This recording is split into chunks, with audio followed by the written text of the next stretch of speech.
नौकरानी पूनम अपने काम में लग गई। झाड़ू मारते मारते पूनम की नज़र बेड के नीचे पड़े वॉलेट पर पड़ी, जिसमें कुछ जरूरी कार्ड्स के साथ ही कई नगद रुपए भी थे।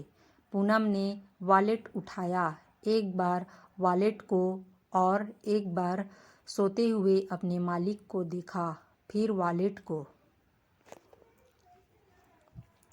घड़ी का कांटा रात के 12 बजे को पार कर चुका था। बूढ़ी आंखों में जितनी नींद थी, उससे ज़्यादा अपने बेटे के लिए चिंता, उसी बेटे की चिंता जो अक्सर अपने काम के चलते रात को देरी से आया करता था। माँ तो माँ होती है, ये जानते हुए भी कि बेटा देर से भले ही आता है, लेकिन भूखा नहीं रहता। किसी पार्टी में या फिर खुद के ऑफिस में ही खाना खा लेता है, फिर भी बिना उसके घर पहुँचे अन्न का एक दाना भी अपने पेट में नहीं डालती थी। इस उम्मीद में ही खाना के टेबल पर ही अपने बेटे के साथ थोड़ा समय बिता सके और अपने अकेलेपन को दूर कर सके।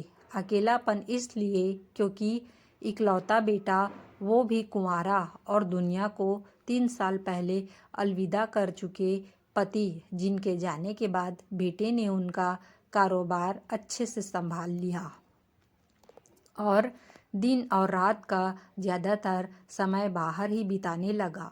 हाँ, एक काम वाली बाई पूनम थी, जिससे वो थोड़ी बातें कर लिया करती, लेकिन वो बेचारी भी क्या करती, उसे और जगहों पर भी काम पर जाना होता, इसलिए वो भी उन्हें ज़्यादा समय नहीं दे पाती। अब रात के 2 बज चुके थे। माँ अभी भी बेटे का इंतज़ार कर रही थी कि तभी दरवाजे की बेल बजी। माँ तुरंत उठी और जल्दी से दरवाज़ा खोला।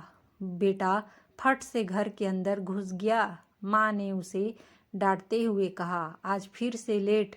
बेटा चिढ़ते हुए बोला, क्या मुझे शौक है, मीटिंग थी जरूरी। माँ बोली, अच्छा चिढ़ मत, चल खाना खा ले, तेरे पसंद की सब्जी बनाई है। बेटा फिर ऊंची आवाज़ में बोला, माँ तुमसे कितनी बार कहा है, मेरा इंतज़ार मत किया करो, खाना खाकर सो जाया करो। क्यों खुद को और मुझे परेशान करती हो। बेटे के मुंह से आ रही शराब की दुर्गंध को पहचान माँ बोली, तू शराब पी कर आया है, तुझे शर्म नहीं आती। बेटा चिल्लाकर बोला, हाँ तो कौन सा पाप कर दिया है मैंने, चुपचाप खाना खाओ और सो जाओ, आपकी बकवास सुनने के लिए वक्त नहीं है मेरे पास। बेटा गुस्से में अपने बेडरूम में चला गया और सीधे जाके बेड पर लेट गया। नशे के कारण अगले ही मिनट उसे गहरी नींद आ गई। माँ उसके कमरे में आई, उसके जूते और मोजे उतारे, उसे चादर ओढ़ाई और पास बैठकर उसके सर पर हाथ फेरते हुए गहरी सोच में डूब गई। घंटे भर वहाँ बैठने के बाद अपने कमरे में जाकर सो गई। सुबह बेटे के कमरे का दरवाज़ा पर नीलम ने दस्तक दी। नींद में ही बेटे ने पूछा, कौन है? पूनम बोली, मैं हूँ मालिक, कमरे में झाड़ू लगाना है।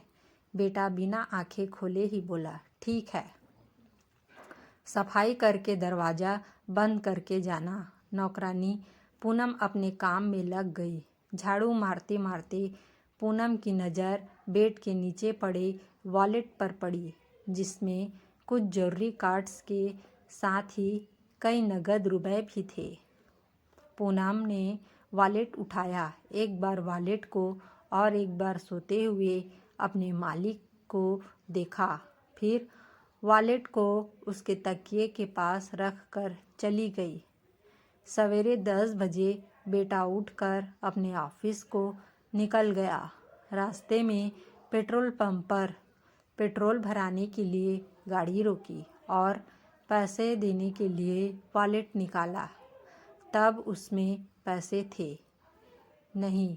उसने वॉलेट को अच्छे से चेक किया, फिर भी उसे पैसे नहीं दिखे। अंत में वो कार्ड से पेमेंट कर ऑफिस चला गया। ऑफिस पहुंच बेटा अपने बिजी शेड्यूल में लग गया। अपने कस्टमर्स को वो नई प्रोडक्ट्स के बारे में प्रेजेंटेशन दे रहा था कि तभी उसके फ़ोन की घंटी बजी। फ़ोन पर माँ का नाम आ रहा था।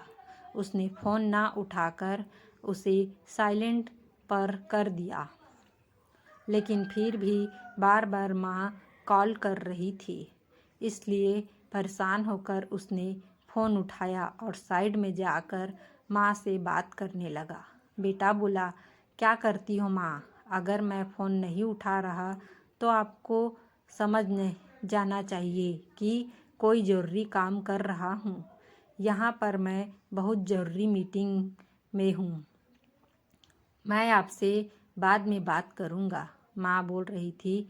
बेटा, लेकिन एक बार डॉक्टर पर बेटे ने बिना उसकी बात पूरी सुने फ़ोन कट कर दिया और फिर से अपने काम में लग गया। माँ को जैसे तैसे बर्ताव की आदत पड़ चुकी थी, फिर भी उसके चेहरे पर दुख साफ देखा जा सकता था। माँ ने नीलम को आवाज़ लगाई और बोली, बेटा थोड़ा रजाई तो ओढ़ा देना, सुबह से ठंड लग रही है मुझे। पूनम ने माँ को रजाई ओढ़ाई और थोड़ी देर तक उनके पैर दबाती रही।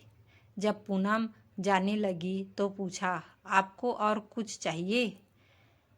माँ जी, हाँ, हिचकिचाते हुए बोली, बेटा मैं जानती हूँ तुम कई और जगहों पर काम करती हो, लेकिन क्या तुम थोड़ी देर और यहाँ बैठकर मुझसे बातें कर सकती हो? पूनम बोली, हाँ माँ जी, क्यों नहीं। वो वहीं पर बैठकर माँ से बातें करने लगी। अगले दिन बेटे का पार्सल आया। डिलीवरी बॉय को पैसे देते समय बेटे ने अपना वॉलेट खोला, पर पाया कि इस बार भी वॉलेट में पैसे नहीं हैं। बेटे ने यूपीआई से डिलीवरी बॉय को पेमेंट कर दिया। माँ के पास जाकर बेटा गुस्से में कहने लगा, देखो माँ, इस बार को लेकर यह चौथी बार हो गया है कि मेरे वॉलेट में एक भी रुपया नहीं है। मैं कहता हूँ यह पूनम पक्की चोर है। माँ बोली, पूनम ऐसा नहीं कर सकती, वह बहुत अच्छी लड़की है। बेटा बोला, उसने तुम्हारे पैर दबाकर और तुम्हारे साथ चिकनी चुपड़ी बातें करके तुम्हें अपनी जाल में फंसा लिया है, इसलिए तुम्हें वो अच्छी ही नज़र आएगी। आज तुम्हारे सामने दूध का दूध और पानी का पानी कर ही देता हूँ।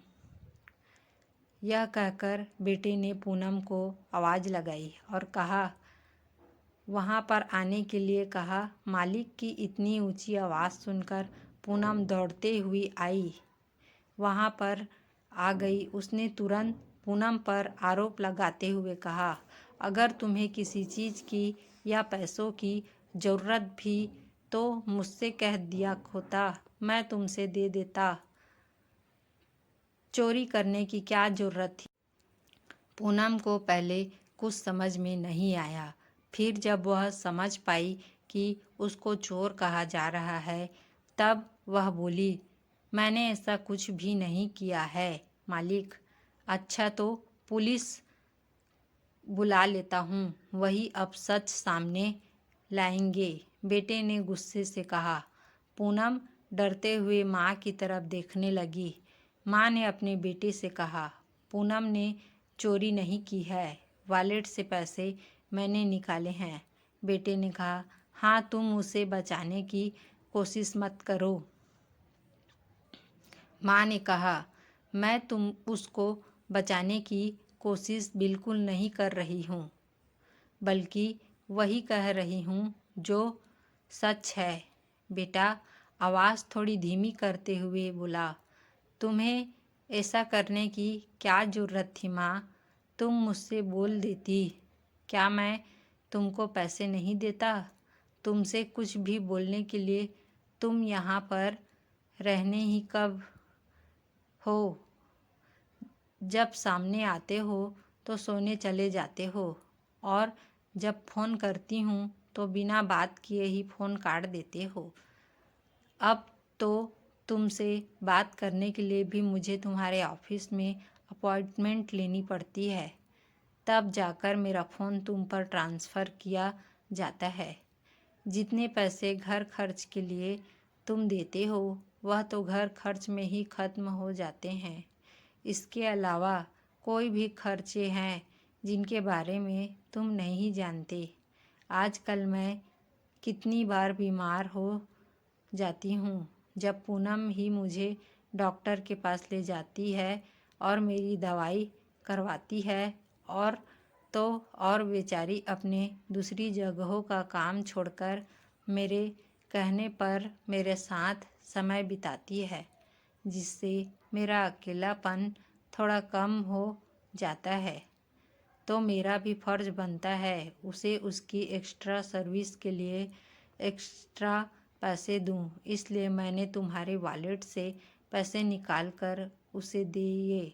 काश मैं तुम्हारे पैसों की जगह तुम्हारा समय चुरा पाती तो मुझे तुम्हारे वॉलेट को छूने की कभी भी ज़रूरत ही न पड़ती। बेटा अपनी माँ की यह सारी बातें सुन रहा था और उसे इस बात का एहसास भी हो रहा था कि पैसों की भाग दौड़ में उसने अपनी माँ को बहुत पीछे छोड़ दिया था। बेटे ने अपनी माँ की माफ़ी मांगते हुए कहा, देखो माँ, मैं समझ गया हूँ कि मैं बहुत गलत बर्ताव कर रहा था आपसे। अब तक जो हो गया मैं उसे तो नहीं बदल सकता, लेकिन इतना वादा कर सकता हूँ कि जब आगे से आपके लिए वक्त ज़रूर निकाला करूँगा। दोस्तों, हमें कामयाबी और पैसों के पीछे इतना नहीं दौड़ना चाहिए कि हमारे अपने हमसे इतने दूर हो जाए कि फिर हम उनसे कभी मिल ही ना पाए। हम बड़े हो रहे हैं, यह याद रखने की ज़रूरत है, लेकिन यह भूलना भी नहीं चाहिए कि हमारे बड़े अब बूढ़े हो रहे हैं और अब उनको हमारी ज़रूरत ज़्यादा है।